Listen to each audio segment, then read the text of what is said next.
Macabre was an overweight loser who fell in love with his childhood sweetheart, who rejected him for looking like a Discord moderator. However, his life takes a turn when he starts going to the gym and becomes the guy all the girls want. Now he's on a mission to make his old flame fall for him so he can win her back as revenge. One day, after Macabre finishes his workout, he finds Chinatsu in his room posing in front of the mirror. This angers him, and he scolds her for entering his room without permission. After the two argue for a while, she finally calms him down and they go downstairs to have breakfast with his mother. He faces another dilemma as the food served was full of calories, which would ruin his summer body. And when he refuses the food, his mother panics. After this, he heads to school and on the way continues to admire himself in every reflection like a narcissist. He also reminds himself of his ideology that physical appearance is everything in life, and when he enters the schoolgirls are admiring his chiseled jawline. Just then, he takes a moment to learn some physics by watching the tennis players in action, and unfortunately, they catch him. Just when he thinks he's in trouble, they move on and start questioning some poor soul next to him. Feeling relieved, he decides to slip away, but he gets cornered by a group of girls, as one of them notices he's the new exchange student. They start looking at him and asking him to join their group. Practice. As soon as he realizes he's the protagonist, he starts acting like a jerk, which somehow works on attractive girls. While walking to class, he encounters a crowd of students watching the loser version of Minato making a public confession to the most popular girl in school. After making his entrance, she proceeds to roast him like a Thanksgiving turkey, revealing the embarrassing things he does that make everyone cringe. Witnessing this, everyone remembers why she was nicknamed the Cruel Princess, and Macabre is terrified, as it's a revelation of just how cruel the city is. Later in class, while drooling on his desk, Macabre has a nightmare and screams upon waking. Even though he thinks he's lost some aura points in the process, he realizes he's gotten away with it, as the class representative is still speaking to him normally. While they're talking, Shu comes in and gives him some of his lunch, and although he likes the boy, she realizes she needs to do some extra exercises during her later workout to burn off the extra calories. Shortly after, the cruel queen bursts into her classroom and turns her attention to her classmate, who wrote her a love letter, tearing him apart along with his letter, then storms off. Macabre is angry at how rude she is, and Shuri explains that she's at the top of the food chain at school, both for her beauty and her intelligence, but she has a rotten attitude and makes fun of the boys, who invite her out. Then she mentions her last name, which immediately triggers Macabre, making him run after her to confront her, excited that he hadn't expected to find her so soon. Later, while having lunch in the cafeteria, Macabre analyzes his inner Joe Goldberg, taking notes on Princess Cruella to figure out what she likes. He finds that she surrounds herself only with girls, as they seem to adore her. However, he finds it odd that she doesn't eat lunch with them and starts following her, hoping to get some information about her. After a while, she sees Yoshino lurking around and follows her to an abandoned warehouse where she sees her handing Aki a lunchbox. Just then, she sees a spider and screams in fear, revealing her presence. To handle the situation, she apologizes for eavesdropping, stating that she understands Aki might be on a diet, as she is very athletic. Seeing the high-calorie lunch she is eating, she soon realizes she may have found a... She notices 3 empty lunchboxes beside him and realizes he's still hungry, his stomach growling. Seeing his expression, she becomes frantic, explaining that she has an abnormally high metabolism that makes her hungry all the time. When he tries to escape, she threatens him if he tells anyone what she saw. A couple of days later, during PE class, his friend informs Macabre about the rumored romance between him and Aki, since they've been spending most of their time together for a few days, but in reality, Aki is just making sure he doesn't reveal her secret, while also using him as her slave. Right then, he gets hit on the head with a ball, and his attacker warns him not to get too cocky as pretty girls rush over to check on him. This triggers his spider sense, and he suspects he can take advantage of the situation. Later that day, as Aki heads home with his butler, he suddenly gets a craving. He grabs a quick snack and sends it. However, Macabre stops him just in time and scares the guy, though his hands are killing him. He tries to create an aura, keeps his composure, and walks off into the sunset, remembering how he met Aki when they were kids and how she broke his heart by calling him pig's feet, and his determination to get revenge on her. The next day, Macabre puts on his usual cool guy act, impressing all the girls around, and when he opens his locker, it falls off and has pig's feet written on it, which sends him into a panic. While in class, Macabre becomes paranoid, like a snowball addict, trying to figure out who sent the note. He starts suspecting everyone in the class, but he can't understand their motives. He worries so much that he nearly has a heart attack thinking about how he'd be treated if people found out he used to be an overweight kid. Meanwhile, everyone else is worried about him. The situation gets so bad that he can't even concentrate in class. And later, while he's in the school hallway, he thinks about how he would have wasted 8 years of his life getting hot and changing his last name if Aki discovered his secret, putting even more pressure on himself. Just then, a crowd of students rushes to get their lunch from the cafeteria, and Mob sees Aki's subordinate struggling to get through the throng. She's pushed out of the crowd, and Mob catches a glimpse of Sky as she falls in front of him. When he checks her over, she hands him the She rattles off a list of what she wants to get while babbling like a madwoman, and the guy can't resist helping a damsel in distress. After getting her lunch, he decides to walk her home while she delivers the food to Aki. To find out if the note is from Aki, she initially tries to sneak away, but he catches her in a suspicious way and pesters her a bit to convince her to let him continue, promising not to get her in trouble with Aki, so she agrees. As they're on their way, seeing him terrified that, it seemed, Macabre compares her to Cinderella being mistreated by Aki, the stepmother. Later in the storeroom, while Yoshino runs out to get drinks for Aki, Macabre bursts in and is surprised by the amount of food she has consumed. They chat for a while, and he tells her about the difficulties he is experiencing due to the injury he suffered while saving her. He tries to play with her mind to find out if she sent the note, but is disappointed to see that she didn't. Just then, Yoshino enters and trips over the door, falling into a Aki assumes a yoga pose and harvests Mob's eyes so she can't see paradise. After this, Yoshino gives her a drink as consolation, which prompts Aki to scold her for bothering Mob.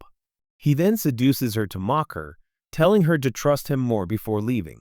Seeing that he perfectly executed his act, he's thrilled that the time he spent studying his sister's romance novels wasn't in vain. Meanwhile, Yoshio seems to feel uneasy about Mob. Later, one day, as Macabre heads home plotting his next move on Aki, he falls into a trap and Yoshino appears, calling him a pig's foot and asking if he wants to get into Aki's pants. Confused as to why she would know his childhood nickname, he soon realizes that he was always with them as a child, and after freeing him from the trap, she explains that her family had served Aki's family for generations. This makes him realize that she was never mistreated, but rather was their loyal lapdog. Aki is frustrated to realize his revenge plans are ruined. He lets her know he wants to give her a taste of her own medicine and is surprised when she tells him to go ahead with his plans, even offering to help him. Later, Macabre still has doubts about Yoshino's proposal and tries to figure out her intentions, but decides to proceed with his plans anyway, starting with getting her email address. Just then, he sees Futaba and the two talk about their school adjustment. Then they offer to help her carry the papers she was holding to the teacher's office, and he decides to try out how to get a girl's contact information by using her. However, reality hits him hard, since he's never done this before, and he immediately chickens out when he finds it difficult to ask for her contact information. After this, he runs into his best friend, asking if sharing emails would expose the number of contacts he has, and he's relieved when he replies that it wouldn't. Since Ollie doesn't, he'll discover that he's never asked anyone for their contact information, ruining his plan. While he's thinking of a way to get her email, Futaba reveals that a member of Aki's beautification committee just quit, and Makabe immediately volunteers to join, seeing it as the perfect opportunity. However, when he tries to meet her after school, she simply ignores him, bruising his ego and causing him to reconsider joining the committee. This triggers his low self-esteem, making him doubt whether he can actually do it. An attractive girl like Aki could fall for him. Just then, Futaba enters, apologizing for bothering him with club activities, saying she knows she's not like him, since he always offers to help without hesitation. Seeing the tender expression on her face, Makabe immediately realizes she likes him and asks if they can watch a movie together sometime. With every fiber of his being, Makabe refuses, as his main focus is Aki, and she apologizes for asking him. Just like that, suddenly, before he can run off, Makabe realizes he's the popular guy in school. And as he grins from ear to ear, he notices Aki standing behind him, having witnessed everything. As they talk, he detects a hint of jealousy in her tone and explains that he doesn't care about just any girl. In response, she asks who he'd like to go out with. And without hesitation, he asks her out, thinking it's the perfect opportunity. To his surprise, she simply thanks him, and when he asks for her email address, and she immediately agrees to give it to him, which leaves him stunned. However, she asks him to give it to her during her next shift, as her phone isn't working properly at the moment, to which he agrees. On the scheduled day, Makabe ends up waiting a while before finding a note that leads him to a series of clues that take him back to where he started, only to see her standing in the schoolyard with a sign that reads rejection, which infuriates him. The next day at school, Futaba enters, rushing in to announce that anyone who fails their midterm exams will have to attend supplementary classes for a month during the holidays, causing panic among everyone. However, Makabe seems so confident and says they'll be fine.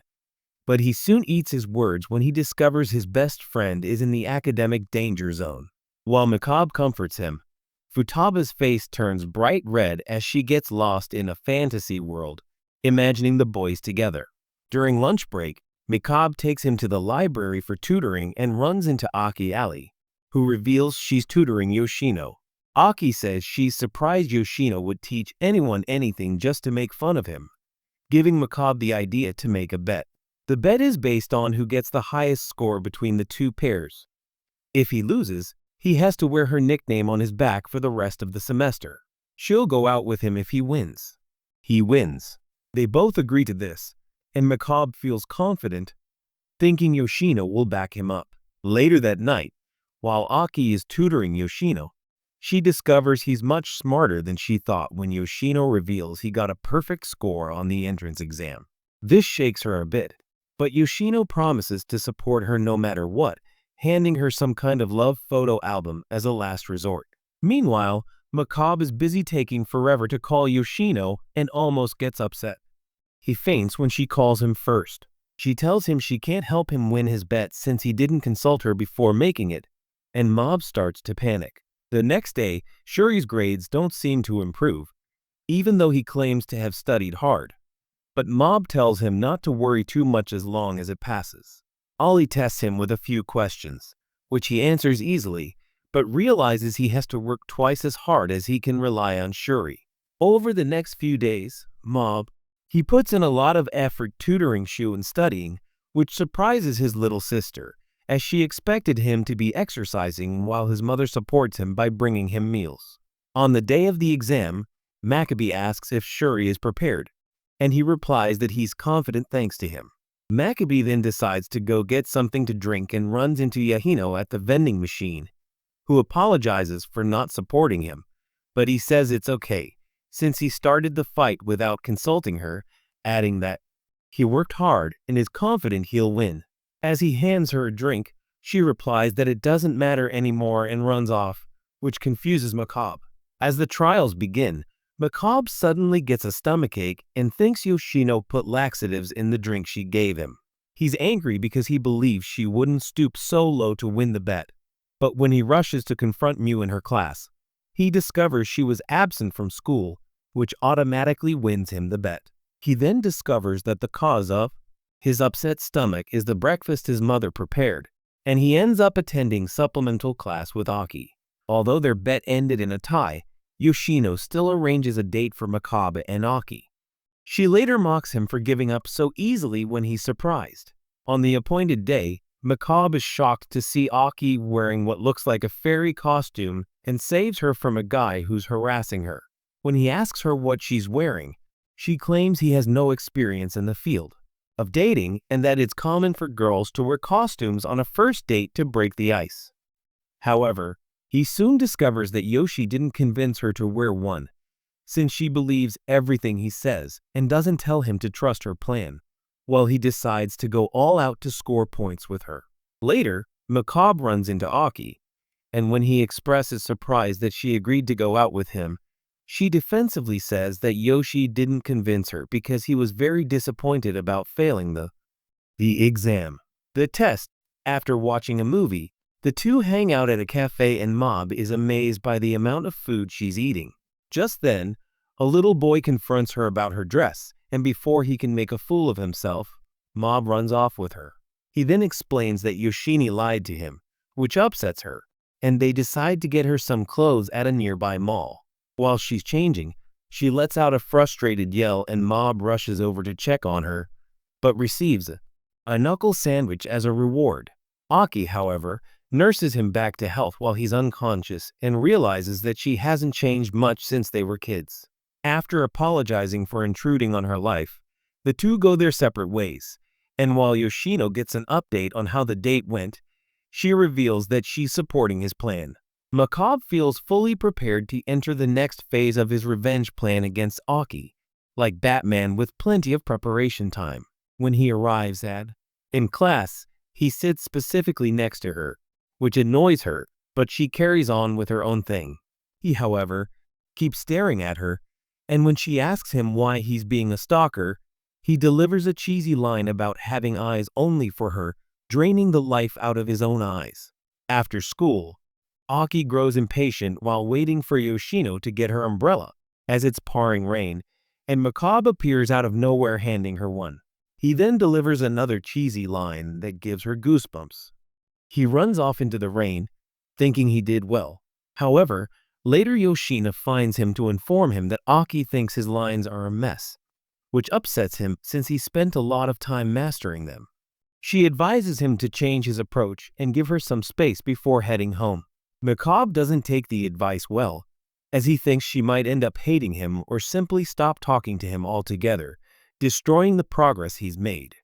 Achieved so far. The next day, when he encounters her in the school hallway, he fights the urge to speak to her and simply walks past her, even when she tries to return his umbrella. Then, he continues to treat her like a ghost for the next few days, keeping his distance as if he had a new strain of COVID-19. And this hurts her deeply, as she thinks it will continue like this forever. This continues until she decides to confront him, and her attitude seems more aggressive than he anticipated. So, he tries to escape from her, but she throws her umbrella at him, blocking his path. He finally finds an escape route, but she knocks him to the ground, demanding to know why he's been ignoring her. So he assumes his hopes of making her fall in love with him are over. However, he's shocked to see her so vulnerable and decides to stop ignoring her, telling her he did it on purpose. Although she says it's terrible of him, he sees this as an opportunity to open up and confess his feelings. But so that he can complete his confession, she asks why he likes her. He thinks of all the reasons why he likes her, but refuses to tell her, making the excuse that he hadn't thought about it before running off to Yoshino. When they meet, she's disappointed that he didn't think that far ahead, and he begs her to say that perfect line that will make her heart explode. The next day, when she's about to leave a letter in Aki's locker, as Yoshino advised, she runs into him. So she hands him the letter with. He confesses his feelings for her, but she throws him away, saying she hates him. He tries to explain, but she interrupts him, saying she sees through his playboy act, and then runs off while he tries to stop her. Just then, Yoshino runs into him and expresses her confusion about his mood, since the day before she was very nice, which made him think everything was fine. When Yoshino says she'll take care of it, he's pleased, but his happiness is cut short when she tells him that he keeps himself out of her plan since he can't even tell a girl why he likes her. This hurts deeply, and he decides not to be a loser by taking matters into his own hands. Meanwhile, Ak is feeling heartbroken in a nearby park because the last time she saw Mob, she saw him rush off to meet Yoshino, leading her to believe there was something between them. She felt cheated, thinking he was dating both of them at the same time. Just then, Yoshi doesn't find her there, and Aki asks her why she didn't tell her about her affair with Mob, trying to toughen her out. In response, she explains that she met with Mob to advise him about his relationship with her, adding that he emailed and called her, but she still acts as if it doesn't affect her, claiming that she can never be hurt by a loser like Mob. However, Yoshi doesn't see through her act, but Aki says that she won't get hurt by a guy again like in the past and that she won't fall in love with Mob. Yoshino then tells her it's okay to let her guard down, since Mob only has eyes for her and she knows Aki likes her too. But before Aki can deny it, Yoshino makes a Batman-style disappearance. On her way home, she keeps thinking about how she had kept away from people to protect her heart. And while lost in thought, she walks into the middle of the road. Before a car can hit her, Yoshino doesn't. He pulls her away and scolds her for endangering herself, as she nearly gave him a heart attack. Seeing how much he cares, she almost tells him how she feels, but is interrupted by a silly girl who nearly runs her over. Suddenly, the girl runs into Macabre's arms, saying she's been longing to see him, which confuses Macabre since he doesn't know her. While Macabeba looks after her like a bulldog, the mysterious girl thanks God for bringing her together with him, although he thinks she's mistaken him for someone else. Then the girl's bodyguard takes her away, leaving Mob confused.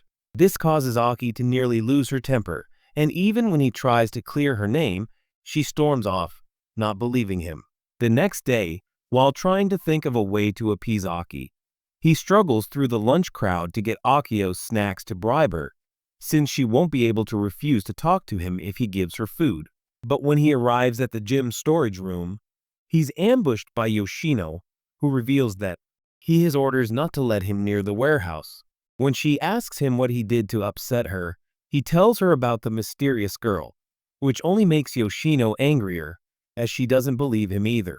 She accuses him of being a greedy idiot and of not understanding the situation before leaving him to fend for himself.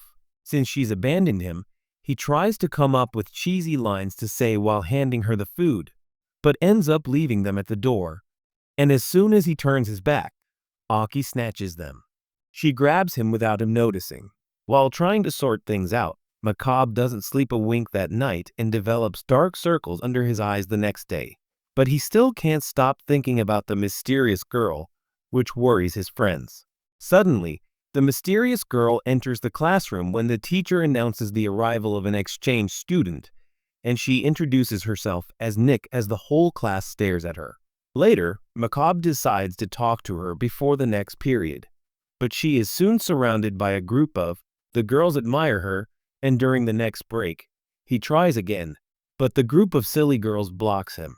After a while, his friends devise a plan to send Shui to infiltrate the girl's stronghold, but Macabre gathers the courage to advance despite the crowd. Before he can say a word, the girls let out a scream and tell him that, according to the new girl, she transferred schools because of him, which takes him by surprise. Then he recounts how, 3 years ago, he was asking for donations for charity. On a cold winter night, MC Cabe gave her his jacket to protect her from the cold and then donated to her charity, charming her. From that moment on, she says she's been hooked on him, and the girls get excited about the story. However, MC Cabe is in shock, since he was still chubby 3 years ago. Meanwhile, the whole class believes her lies, so he decides to run off with her somewhere private to confront her, but soon she trips and starts coughing up something red, which makes him. He panics and seeks help. However, just as he's about to call an ambulance, he sees a ketchup packet fall from her hand, which upsets him. He then asks why she lied to her class, and she says she's too embarrassed to tell the truth, further confusing Mob. And as he probes further, she only says that she's been wanting to be with him. Although he finds Neko very cute, unlike Aki, he rejects her because he needs to focus on his revenge and tells her he likes someone else, which saddens Neko. However, she asks him to show her the girl in question, and he takes her to Aki's classroom, thinking that seeing Aki will make her give up. On the contrary, Neko sees Aki and thinks it will be easy to get rid of her. She then enters the classroom to introduce herself to Aki, telling her that she envies her for having Mob's affection.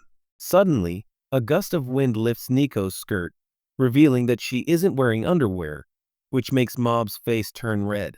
Seeing this, Neko confronts him and says that Aki is pleased to have met him, which only makes her more annoyed, causing her to storm out of class. Mob immediately chases after her, claiming he doesn't know Neko, but Aki doesn't believe him and accidentally hits a teacher while fighting with Mob. Later, as punishment, the teacher assigns them to clean the pool, and Aki, still angry with him, tries to distance herself from him as much as possible, which infuriates him. So, to annoy her, he sprays her with a hose. To get revenge on him, she fills a bucket with water to throw at him, but she slips and falls into the pool, which pleases Macabre. However, he notices that she seems to be drowning and quickly jumps in to save her, but then discovers that her feet can touch the bottom of the pool. She mocks him for not wanting to get wet, and he says that her body jumped in on its own. Then he yells at her, asking if she said he saved her because he liked her.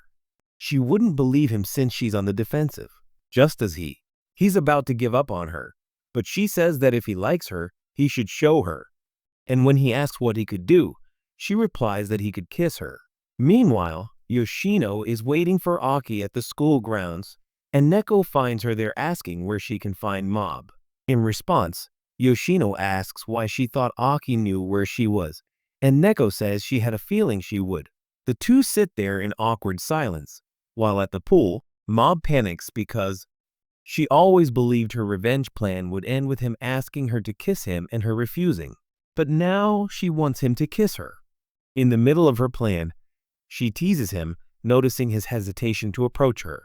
But since he has to, he imagines she's a ham and tries to kiss her, but she gets scared and hits him, leaving him confused and angry. Luckily for both of them, Futaba and the swim team arrive, asking what they were doing, so he explains that they were cleaning the pool and decided to cool off in it for a while. Then they ask to use the pool to practice, and before leaving, Aki tells Macabre that she now thinks he likes it, but he doesn't care. After that, Macabre goes to the schoolyard to dry off in the sun, and Neko finds him there. She serves him a cup of tea with supplements, which at first he finds strange, and she explains that it's to warm him up, since it's not good to lower his temperature. She then starts talking about the benefits of teas and electrolytes, but as a gym rat, he doesn't care in the slightest. Minimally, which makes her pout, which he finds cute. Unexpectedly, he throws her a tricky question, asking her what she likes about him, just like Aki asked him, and it's impossible to answer because she knows nothing about him. So, her wrong answer will give her the opportunity to easily dismiss her feelings for him. To his surprise, Neko says she likes that he's so modest that he doesn't know his own charm, telling him he's a good person, and with that, she leaves, leaving him astonished. Later, Neko is followed by Yoshino, who has a bad feeling about Neko and wants to find out what she's up to.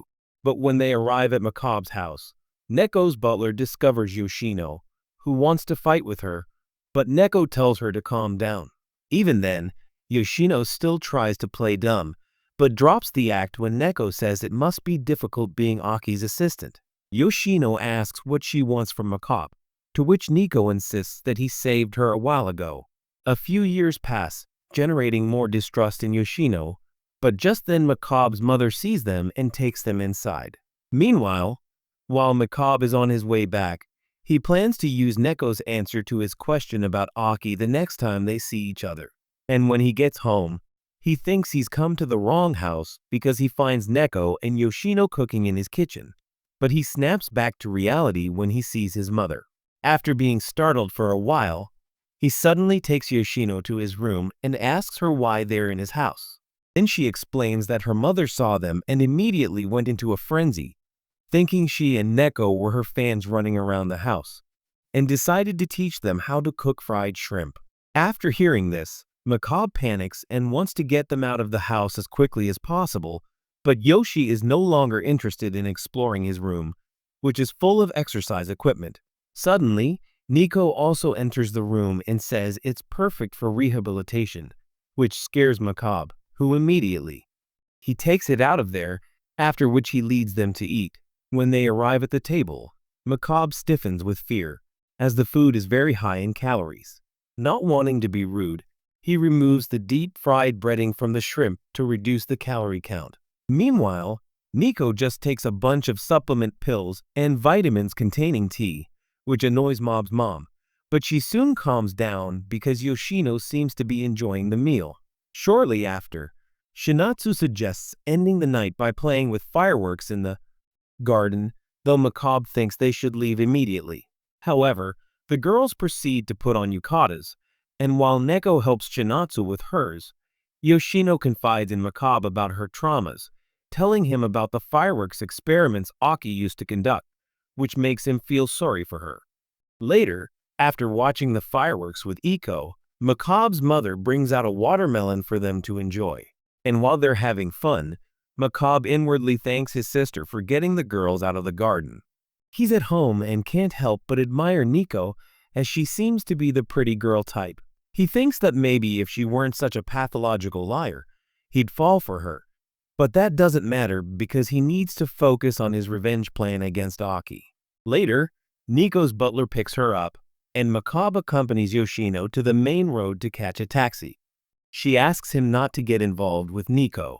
Meanwhile, back at home, Macabre's mother and Shinatsu are delighted to see him socially adept. They had always feared he might grow up to be a lonely, withdrawn, and isolated child, especially given his quiet nature and troubled past. Now, watching him interact with others and form bonds, they are pleasantly surprised. His mother, in particular, feels a strange sense of familiarity when she sees one of the girls he's been hanging out with. She's almost certain she's seen her before, though she can't place where or when. The next day at school, Macabre gathers his courage and he corners her here for a private conversation. With a sincere expression, he tells her he admires her modesty, so much so that she doesn't even seem to recognize her own charms. However, Aki narrows her eyes at him and replies coldly, saying she isn't fooled by such a cliché. She knows her worth perfectly well and refuses to fall for empty flattery. Yoshino, who overhears the exchange, is visibly irritated. He can't believe Mob is so clueless as to recycle a line Nico once used. Especially Naki, of all people. To her, it's a foolish move that only complicates an already tense dynamic, and she begins to wonder what exactly Macabre is trying to achieve. Days later, their exams end, and summer finally begins. While they're in class, Aki suddenly bursts in, yelling at Macabre because he had gone ahead with his plan to spend the summer with her and had previously left her a flyer inviting her to the beach to spend some time alone together.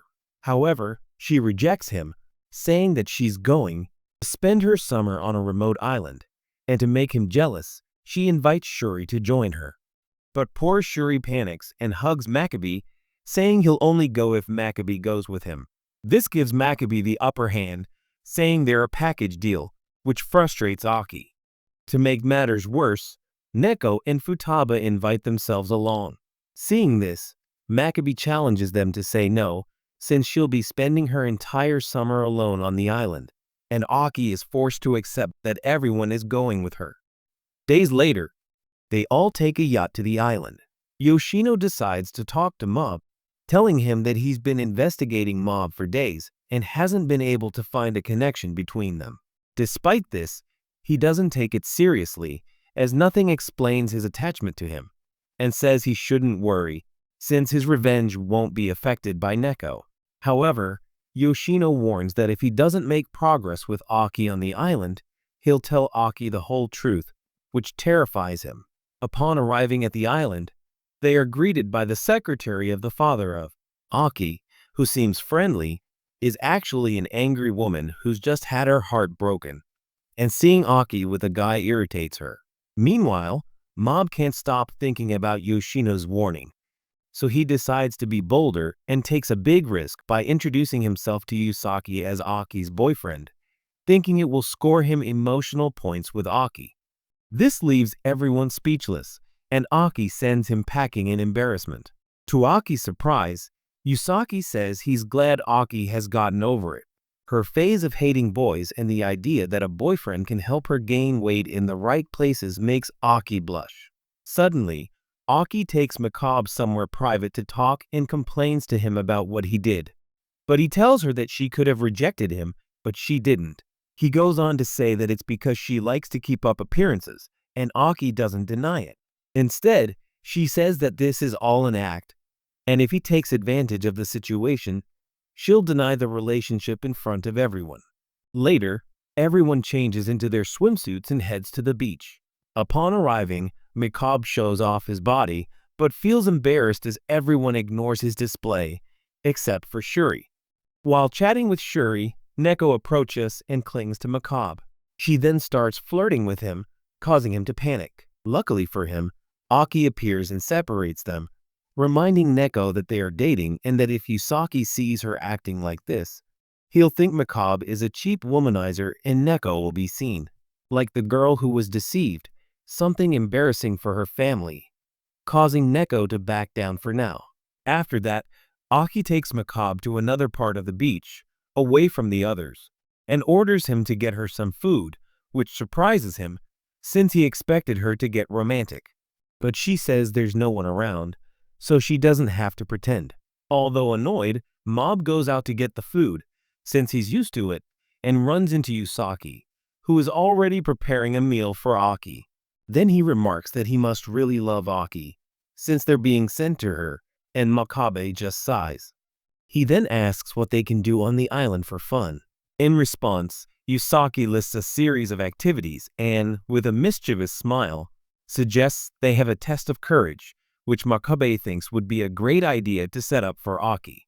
While he goes back with the food for Aki, Yusaki plans to use the test of courage to keep him away from her. He then reminisces about when he first started working with the family. From Ak, shortly after arriving, she met a very sad Aki because her chubby friend had left her without saying a word, and this made Aki hate all boys. Seeing Aki reject all the advances towards her pleases Yusaki, because she also hates men, but she worries that Mob will lead Aki astray. That night, they all gather to enter the haunted house that Yusaki recommended, and Makabe plans to play the hero with the intention of making Aki fall in love with him. Waiting for them is Yusaki wears a mask to scare Mob and embarrass him in front of Aki, but it all goes wrong when she runs into Yoshino, who is also wearing a mask. Startled, she runs away in horror. Then she sees Nico, who spills some ketchup from her mouth, but Jackie thinks it's a ghost, causing her to crash into a pole in a panic. When she opens her eyes, she's being carried on Mob's back, and he confesses that he asked Yoshino to help scare Aki so he could. Saving her and appearing heroic makes Yusaki feel guilty, since Mob is seemingly a good guy and genuinely in love with Aki. A few days later, the island trip comes to an end, and Makabe is unable to make any progress with her. Fortunately, Yoshino tells him she won't tell Aki the truth, commenting that their relationship has improved, but advises him not to get complacent. Back in the city, while Makabe is admiring his physique after a workout, he receives a call from Aki, which surprises him so much that he takes a while to reply. She says they should meet because he forgot some clothes on the island and she wants to return them. That same night, he goes to meet Yoshino and tells her the good news that Aki wants to see him, as it shows he's made progress with the team. But she's worried and asks him to analyze the situation carefully before acting, because a small mistake could ruin all their efforts. Upon returning home, he starts working on his summer school homework. He realizes that the photo of him with Aki isn't in his drawer, which sends him into a panic. He soon deduces that Nico is responsible. The next day, Aki meets Mob at a cafe and returns his clothes, saying she wanted to mail them, but Yusaki insisted she deliver them personally, which makes him happy since he knows he has an ally in her. As they talk, he can't stop thinking about the missing photo and how Nico would recognize Aki in it, but he's not sure if she'll know he's the chubby one in the photo.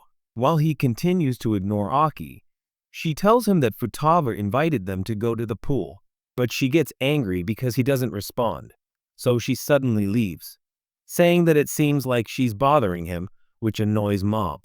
This makes him realize that he's getting too distracted, and just then he receives a call from Nico inviting him to the pool with her, but he suddenly changes his mind, asking him to meet her right now. She was alone. The admirer couldn't refuse her invitation and hurried over. When he arrived at her house, he was nervous about going inside, as he wasn't used to visiting girls.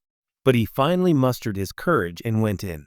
She asked how he got there so quickly, and he made up an excuse that he was just in the area, which she believed. While she boiled tea for him, he then asked for directions to the bathroom as an excuse to find her room and retrieve the photo she had taken. He finally finds his room, as his desk is covered in pills and vitamins, but he also finds his favorite manga. And while he's distracted, she unfortunately enters the room. She says she knew about the manga since she saw it in his room, confirming that she took it. Then he stops pretending and asks for his picture. She immediately admits to taking it and pulls it out of her crazy collection, telling him she stole it because he looks so cute. Although he doesn't believe her because he was very chubby as a child. But Nico doesn't care about that, which almost makes him cry, since no one has ever told him that. Then suddenly she approaches him and kisses him. This is the virgin's first kiss, and he can't believe how soft a girl's lips are. While he's still processing everything, she throws him onto the bed, making him rethink all his life choices about revenge and life itself. Then she climbs on top of him after assuring him they won't be interrupted. He lets her, since nothing else matters for a brief moment. Not even his revenge. But the memories of his harsh childhood and the assault he experienced as a chubby child bring him back to his senses, and he moves away from her. Before leaving, he tells her that he realized she doesn't really like him, since she doesn't know how much he suffered, and she doesn't know how to respond, which shows him that it's true. He gets up to leave, and as he walks away, she accuses him of choosing Aki over her, confessing that this is her revenge. Then Nico is left there crying and wondering if this is the famous heartbreak he'd read so much about. The next day, all the friends gather outside the pool, and Macabre shows up looking terrible, while Futaba tells them that Nico won't be coming because she's feeling sick. However, Macabre feels a little guilty and thinks he's the main reason she didn't show up. They spend the whole day participating in various fun and lighthearted activities, enjoying each other's company on what's supposed to be a lighthearted and relaxing outing. However, despite the seemingly pleasant atmosphere, Macabre remains visibly uncomfortable and nervous throughout the day. His unease doesn't go unnoticed, especially by Aki, who begins to pick up on subtle signs that something is clearly bothering him, though she doesn't confront him immediately. Later, feeling overwhelmed and needing some space, Macabre quietly slips away from the group without drawing much attention. He finds Yoshino and takes the opportunity to speak with her privately. During their conversation, Yoshino brings up Nico and directly asks Maccabee what exactly happened between them. Despite her curiosity and concern, Maccabee remains reserved, choosing not to reveal the details. The situation takes an unexpected turn when Nico's bodyguard suddenly arrives at the pool. She confronts Maccabee in front of everyone, accusing him of doing something to Nico, who, to everyone's surprise and concern, has been missing since the previous night. The situation becomes even more serious when the bodyguard reveals that Nico had left without taking her essential seizure medication. This detail shocks Macabre, as he was completely unaware that Nico suffered from any medical condition. His surprise quickly turns to confusion and distress as he begins to question why she would hide such an important part of her life from him. The tension escalates when the bodyguard further states that she knows for a fact that Macabre and Nico had met alone in her apartment on the day before. This revelation leaves everyone present stunned and speechless. With all eyes on him and nowhere to hide, Macabre feels cornered and emotionally overwhelmed, realizing there's no point in continuing to avoid the truth. He finally speaks. In a moment of brutal honesty, he admits that he did indeed meet Iko and that he rejected her confession, making it clear that no matter what happens, his heart will always belong to Aki. Even with her reason, Aki didn't like that Macabre and Neko were. They found themselves alone in their apartment, so he completely ignored her confession and made a plan to look for Neko by splitting the group in two, leaving Macabre to wander off alone, which he really felt was funny since he thought she couldn't care less. While the girls stayed together searching for Neko, Macabre looked for her alone, but he couldn't find her. So he headed to the school thinking that maybe she was there, and to his surprise, he ran into Aki, who had the same idea as him. He was also surprised that she was so. Macabre is determined to find Nico even though she doesn't like him, but Aki says she feels bad for Nico because it's awful to be rejected by the boy you like. This confuses Macabre even more since she rejected him and gave him a horrible nickname. She still keeps breaking the hearts of the boys who confess their feelings to her. Then he decides to ask her if she remembers the nickname Pig's Foot, but she doesn't seem to understand what he means. But before he can confront her, a lot of paper airplanes, they suddenly start falling from the school roof, and Macabre realizes it's Nico, since she was reading her favorite manga. There's a scene where the protagonist is rejected. He then makes paper airplanes out of the love letters he never got around to sending her. He immediately runs to the roof and finds Nico with many letters that say, "I love you."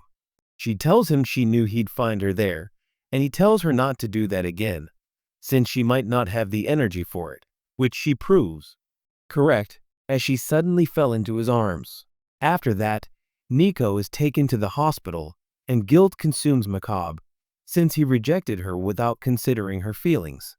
He was only thinking about his revenge. While he continues to agonize over his decision, his bodyguard tells everyone that Nico is stable and wants to speak with Aki alone, which leaves Macabre stunned and causes him to panic. After a while, Aki tells Macabre that Nico is waiting for him, and when he finds her, she says she's ready to confess everything. It reveals how she was very popular at her previous school, but people treated her like a charity case because of her illness.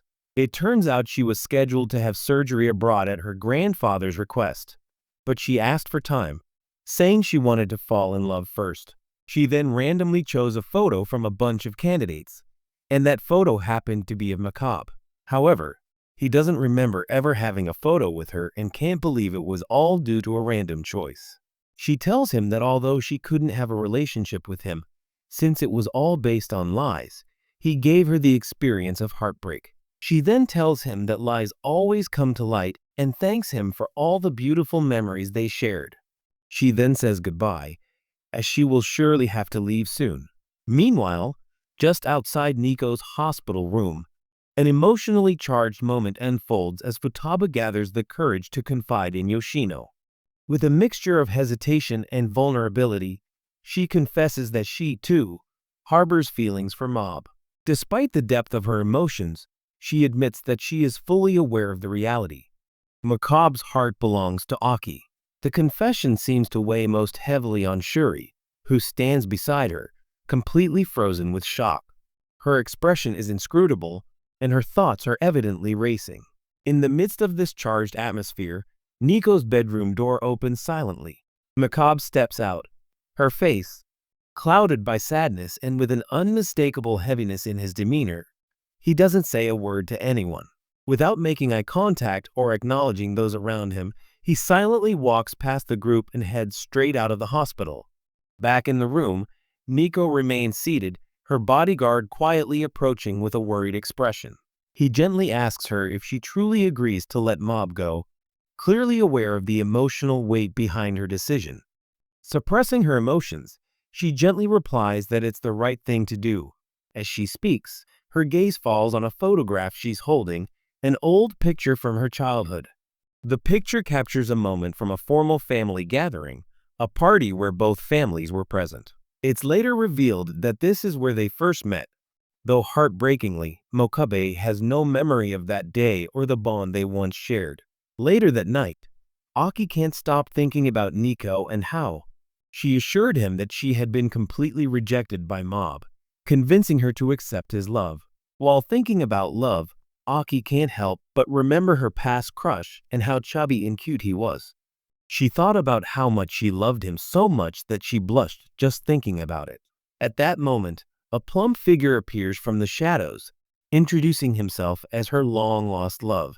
Meanwhile, Mob's mother panics when he decides to leave the house, but he reassures her by explaining to her an Shifuyu, who only goes camping to gain muscle and refine his plan to win over Ak, returns to Aki's house and asks to speak with the head of the family, but is instead received by Aki's father's assistant. The assistant then hands him a letter written by his grandfather, containing a promise between the two families to hunt down Aki and Yisu, a promise that leaves everyone stunned. Meanwhile, on a distant mountain, Macabre trains relentlessly. She finally achieves a superior physique. A few days later, the second term begins, and the students meet again. As soon as Akiki arrives at school, a boy asks her out, and she rejects him, earning the admiration of her Girl Scouts, who praise her ability to turn down attractive boys. However, one of her disciples confronts her about Mob and how she took him to a private island, spending a lot of time with him, but she tries to deny it. Just then, Gazu appears, and Aki begins to melt like ice on a hot summer day. Seeing this, Aki's fans don't understand why she treats him kindly, as they expected her to treat him harshly like everyone else. They're surprised when Aki agrees to take him to her private island sometime, leading them to believe she simply likes chubby guys in room 272. Meanwhile, Macabre arrives looking more toned than before and is surprised to find Nico at school.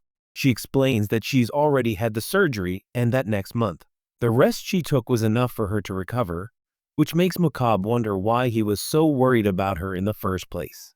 After that, he goes to find Aki to give her a gift from the countryside, but he's speechless when he sees her talking to a chubby boy. And to top it all off, the boy says his nickname is more like Immune, but he can call him Gosu. Not only that, he reveals that he and Aki are engaged, which devastates Makan. Hearing this, Macabre rushes to talk to Yoshino, and he tells her that he tried calling him several times, but that he didn't have reception on the mountain. Then he informs her that he verified the letter with handwriting tests and that the letter is real, adding that the worst part is that Aki took it well and acts as if she's in love with the chubby boy. For the rest of the school day, Macabre observes Gosu and realizes that he is intelligent and kind. He gets along well with both boys and girls and makes Aki blush, something he hasn't managed to do with his muscular body. After seeing all this, he meets up with Yoshino. Complains that she doesn't understand why Aki gets along so well with Gosu when she used to give Aki hell for being chubby as a child. So Yoshino apologizes, but doesn't blame her. Meanwhile, Aki's fans gather to discuss her strange behavior, since she used to hate boys, but now she's infatuated with Gosu. Just then, Hasu enters and joins their conversation, confessing that he's engaged to Aki, but to him she's a goddess and he has no intention of leaving her. He doesn't touch or kiss her, and that calms the girls, who decide to protect him instead. The next day, Macabre is distracted thinking about how to talk to Aki, which earns him a reprimand from the girl who reminds him they're choosing what to present at the school festival. He says he'll accept anything and unknowingly agrees to play the prince in the play where Shu will be Snow White, since he's prettier than the girls in the class. Later, he tries to talk to Aki, but she easily brushes him off and leaves with Gosu. All of this is observed. Aki's fans want to get rid of Mob, since their goddess Aki will be safer with Gosu. The next day, the student council receives the proposals from the second-year students and notices that Class A and Class B have both proposed putting on a play of Snow White. Since there can't be two plays with the same theme, one of the classes must change their proposal, but both representatives refuse. Because a member of Akai's fan group is in charge of the council, she rejects Futaga's proposal, And while she's arguing with Aki's fan, Ake appears, claiming that a Sleeping Beauty show where only men lead would be disastrous. They go back and forth, and Macabre intervenes, saying that both classes should put on Snow White and then vote on it. Whoever wins gets to present their play, which they agree to. Then she pulls Guisu aside to make a bet. Whoever wins gets to dance with Aki at the after party, and Guisu accepts her challenge. Days pass, and Futaba grows increasingly irritable with Shuri, as she doesn't know how. Acting like a girl, the play is the next day. Tired of being scolded, Shuri runs away, and when Macabre goes after him, he runs into Gazu, who mocks Macabre, saying he doesn't know how to treat girls, unlike him. Gazu says he treats Aki well, and that she's falling more and more in love with him, giving the example of how he gives her chocolates every break. Then he scolds him for provoking Aki to punch the wall next to her just because she saw him in a magazine.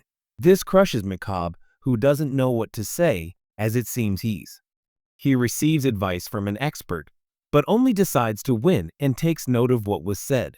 At the end of the day, Aki and Kisu walk home together, and he tells her he ran into Mob, but that puts her in a bad mood, so he quickly apologizes, which warms her heart. She smiles and says he's always been kind, which makes Gasu feel a little guilty, since he's not the chubby friend Aki remembers and actually comes from a very poor family.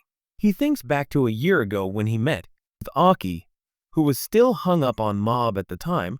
He came up with the idea of using Macabre's identity to improve his family's living conditions. But the only problem is that the real Macabre is interfering with his plans. At night, Macabre exercises tirelessly in the cold, and even when his mother and sister try to cover him up, he's as stubborn as a mule, trying to prove that he's in peak health. The next day, the whole school gathers for the school festival, and Macabre can't. He stops sneezing because last night he climbed onto the roof wearing very little clothing to show his mother he wasn't sick. But it was quite cold outside. The thought of him getting sick makes him panic a little, and just then Nico finds him, convincing him to follow her to the infirmary to rest, as the Snow White's battle will begin soon. She tells him it doesn't matter if he does badly, since he'll be her dance partner at the after party, which he claims is a joke, and after, to cover him with a blanket, she goes to buy tea for both of them. Meanwhile, Gasu mistakenly enters the girls' changing room to get dressed and immediately realizes his mistake when the girls transform into machine guns, chasing him. Suddenly, a strange figure appears and tells him he knows a good place to change, which Gasu believes. Meanwhile, while Nico buys a drink for herself, Macabre encounters Shuri, who is now in love with her. He tries to act like a man, but he soon gives up and accompanies her to the infirmary to see Macabre, only to be stunned to discover he has vanished. They immediately rush to tell Futaba, who begins to panic. But what they don't know is that he was taken away by a member of Class A. She tells Macabre that she plans to keep him there until the festival is over, which will mean Aki and Gasu will dance on the bonfire, triggering Macabre's temper. Meanwhile, while the class representative believes her plan has worked, Yoshino informs Aki that Gasu is also missing, and the representative becomes frustrated because she thinks Class B had the same thought. This news saddens Aki, and she believes he has abandoned her for the second time before an important moment, just like many years ago. However, no one suspects that Yoshino wasn't the one who led Gasu to a warehouse and locked him there. Meanwhile, Macabre's captor tells her how he met Aki, explaining how he was once defeated by a cheating boy and when he went to confess his love for her, she rejected him, calling him a coward. From that moment on, he always admired Aki, a girl who could defeat someone with a single word. To make her feel guilty and release him, Macabre tells her that she's also cheating by keeping him locked up, and she agrees with him, so she unties him. But suddenly, he receives a call from the agent who wants to speak with Mob. The agent tells him he's proposing a tie between their two plays on the condition that Macabre releases Gasu. Quickly, Macabre deduces that Yoshino is behind his disappearance, so he tells Mary he won't accept the tie, since the class of play is about to start, while the Class HA play will begin in the afternoon, giving him plenty of time. He's confident his friends will find him and hangs up, much to the frustration of the representative. Aki speaks to the representative, telling her she'll do the play alone, as she's never needed a prince. Meanwhile, Macabre manages. He escapes his captor and tells his friends they're about to win the play battle because Gosu is lost. But Shuri tells him that Class A's play has already started, with Aki performing without a prince, causing Macabre to rush to the theater. Macabre enters the theater and is mesmerized by Class A's play, as their set and costumes are superior to his classes. Even Aki's acting is flawless, and he tells Nico they can't win, so he wants to ask Yoshino to release Gosu. But soon, she discovers she's one of the 7 nannies on stage. With no other option, she asks Neko for a favor, sending her to fetch her costume. Then she rushes backstage where she encounters the manager. She immediately spots him. She asks if he just wants to make fun of them and blames Macabre for everything, telling him that Aki carried the play on her shoulders alone, even knowing her Prince Charming wouldn't arrive. Meanwhile, she gives it her all right up until the scene where she falls asleep in a coffin holding some flowers. And he remembers how in the past he picked a bouquet of flowers at home and waited all day for his friend Masamune. But he never came. This makes him think that this situation will be the same and the play will end with Snow White never waking up. Accepting his fate, Macabre suddenly appears dressed as her prince, costume ready to save the A-list play, which surprises everyone. And although he is very weak due to the fever, he tries to force himself to last until the kissing scene so that the show is a success. Fortunately for him, the dwarves understand that he is very ill and cover his lines, supporting him as he struggles to meet Aki. In the end, Yoshi doesn't give him the final push to reach Aki, who doesn't understand why Macabre is helping them, even though she just wants him to finish the play and had expected him to give her a fake kiss, unaware that she would receive a real one from him, shocking everyone in the audience. She is so surprised that she punches him, sending him flying across the room. The room explodes like a ballistic missile, leaving everyone speechless. But Neko and the team begin to applaud, and soon the audience joins in when the play finally ends. The next day, Keiko gathers them at a karaoke bar, announcing that Macabre and Shuri won the Best Heroes Award at the festival. This makes Futaba cry because her script was ruined without Macabre, and Gosu tries to point out that he would have replaced Macabre, but Futaba immediately silences him, saying that Macabre was the perfect partner for Shuri. After Aki calms them down, she asks why they're in such a small room for the after party, which provokes Futaba. Macabre intervenes to prevent a fight, saying it's the only room available. Keiko suggests holding a singing contest as a way to actually resolve the cultural festival conflict. Just then, Aki gets jealous seeing Nico grabbing Macabre and angrily says there's no need for the competition since they're sure to win. This makes Futaba faint, and she says they'll participate, adding that the loser has to pay the bill. After this, Keiko starts the competition and Futaba volunteers to go first. Meanwhile, Macabre struggles to find a song for himself and Shui tries to help, but Keiko senses something is wrong. Futaba gives a beautiful performance, scoring highly on the machine, which amazes everyone. This earns her a compliment from Aki, and she feels very proud of herself. Then, Aki decides to go next.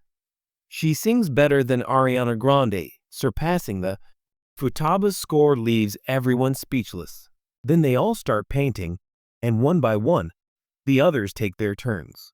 Soon it's Nico's turn, and she says she's singing a heartbreak song because that's how she feels right now, causing Macabre to lose his temper.